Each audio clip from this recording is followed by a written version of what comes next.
নমস্কার, study life জার্নিতে আপনাদের সকলকে স্বাগত জানাই।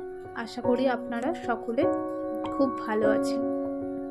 আজকের আলোচ্য বিষয় রবীন্দ্রনাথ ঠাকুরকে তাঁর বাবা দেবেন্দ্রনাথ ঠাকুর 500 টাকা পুরস্কার হিসাবে কেন দিয়েছিলেন।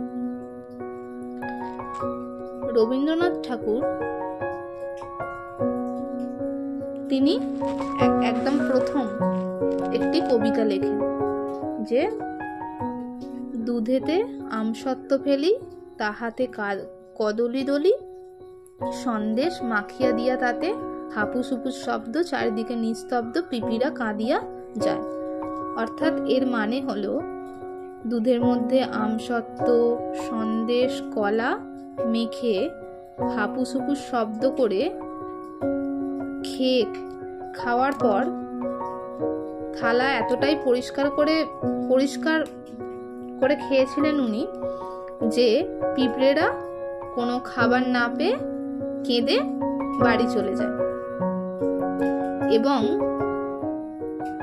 এরপর তিনি আরো একটি কবিতা লেখেন, নয়ন তোমারে পায় না দেখিতে রয়েছ নয়নে নয়নে, হৃদয় তোমারে পায় না জানিতে রয়েছ হৃদয় হৃদয়।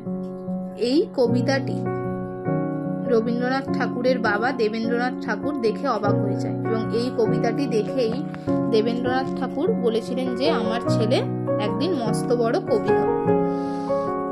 তো এই কবিতাটি দেখার পরেই রবীন্দ্রনাথ ঠাকুরকে তার বাবা দেবেন্দ্রনাথ ঠাকুর 500 টাকা পুরস্কার হিসাবে দিয়েছিলেন। এবং এই কবিতাটি দেখেই সাহিত্য সম্রাট বঙ্কিমচন্দ্র চট্টোপাধ্যায় এক বিশ্ব সভায় তিনি তার গলায় পড়ে থাকা মালাটি খুলে রবীন্দ্রনাথ ঠাকুরের গলায় মালাটি পরিয়ে দিয়েছিলেন এবং মন্তব্য করেছিলেন এই মালাটির যোগ্য এই। যদি ভিডিওটি ভালো লেগে থাকে তাহলে লাইক কমেন্ট সাবস্ক্রাইব করবেন। নমস্কার, পরবর্তী আরো একটি ভিডিওতে আপনাদের সকলের সাথে দেখা হবে।